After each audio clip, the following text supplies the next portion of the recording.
Sir, इस सदन में आए अविश्वास प्रस्ताव के विरोध में अपनी बातों को रखने के लिए मैं अपनी पार्टी लोक जनशक्ति पार्टी रामविलास की तरफ से सर मैं खड़ा हुआ हूं।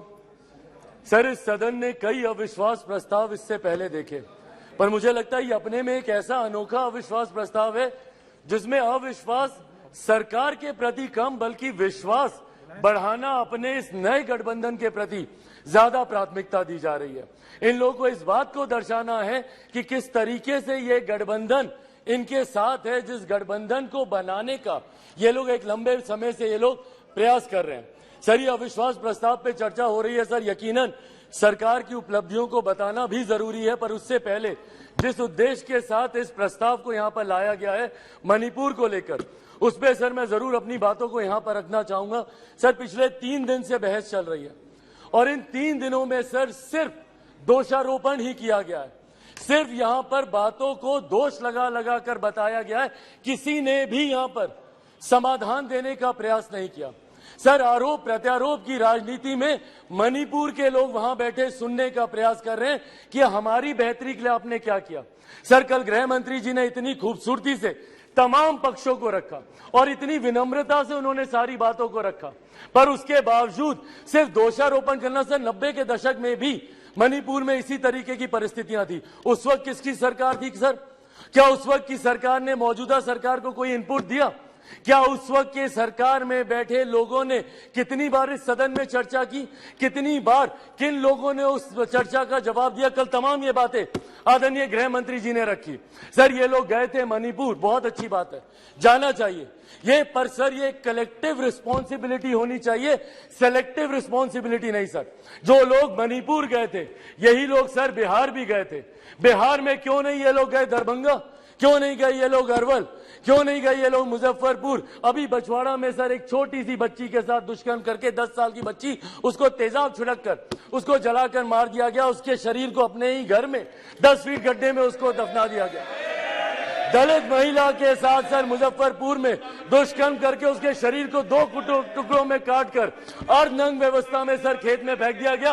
क्यों नहीं गए ये लोग वहां पर? अपने गठबंधन को तो मजबूत करने गए, पर क्यों नहीं ऐसे परिवारों से जाकर मिले? तो सर ये सेलेक्टिव रिस्पॉन्सिबिलिटी जब निभाते हैं, सर हकीकत है देश के किसी भी कोने में किसी भी मां बेटी के साथ ऐसी घटना हो रही है तो वो अक्षम्य है, वो निंदनीय है और उसको कोई बर्दाश्त नहीं कर सकता, और उसमें पूरे सदन को सर एकजुट होना होगा। कल गृह मंत्री जी ने जिस तरीके से अपील की, सर पूरे सदन को इसमें एकजुट होना होगा। इसमें आप आइसोलेट करके नहीं देख सकते कि जहां आपकी सरकार है वहां की घटनाओं को आप छुपाएंगे और जहां दूसरों की सरकार है वहां की घटनाओं को आप उठाएंगे। आपको चर्चा करनी होगी बंगाल पर, चर्चा करनी होगी आपको बिहार पर, चर्चा करनी होगी आपको राजस्थान पर, चर्चा करनी होगी आपको कर्नाटका पर।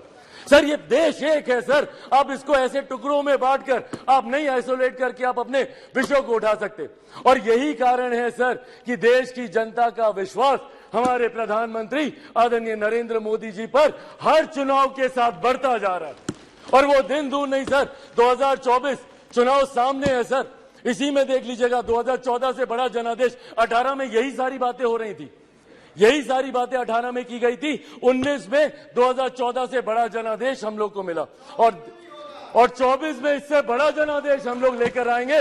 मैं बिहारी हूं सर, बिहार से कम मैं विश्वास दिलाता हूं 40 की 40 सीटें हमारा एनडीए गठबंधन जीत कर आएगा, इसमें कहीं कोई शंका नहीं है। मैं जमुई का प्रतिनिधित्व करता हूं सर, मेरे नेता मेरे पिता आदरणीय रामविलास पासवान जी की कर्म भूमि हाजीपुर रही है सर। बिहार के हर एक जिले में घुमाओ और वो मेरे विश्वास को बढ़ाता है। आज बिहार के युवा, देश भर के युवा सर देश को दुनिया की तीसरी सबसे बड़ी अर्थव्यवस्था बनते हुए देखना चाहते हैं। 2047 में हमारे देश को एक विकसित देश के तौर पर देखना चाहते हैं, और इस सपने को कोई पूरा कर सकता है तो वो सिर्फ और सिर्फ हमारे आज के प्रधानमंत्री आदरणीय नरेंद्र मोदी जी ही पूरा कर सकते हैं। इसीलिए सर मैं अपनी पार्टी की तरफ से जहां बिल्कुल हराएंगे नीतीश जी को वैसे भी बिहार की जनता नकार चुकी है। 2020 के परिणाम दिखाते हैं, तीसरे नंबर की पार्टी बन गए, आधे से ज्यादा प्रत्याशी उनके चुनाव हार गए।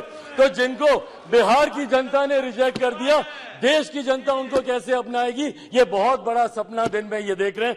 इसी के साथ साथ मैं इस सदन में आए इस अविश्वास प्रस्ताव के विरोध में अपनी बातों को रखते हुए लोक जनशक्ति पार्टी रामविलास पूर्ण समर्थन हमारी एनडीए की सरकार, हमारे मौजूदा प्रधानमंत्री आदरणीय नरेंद्र मोदी जी को देती है। बहुत बहुत धन्यवाद सर।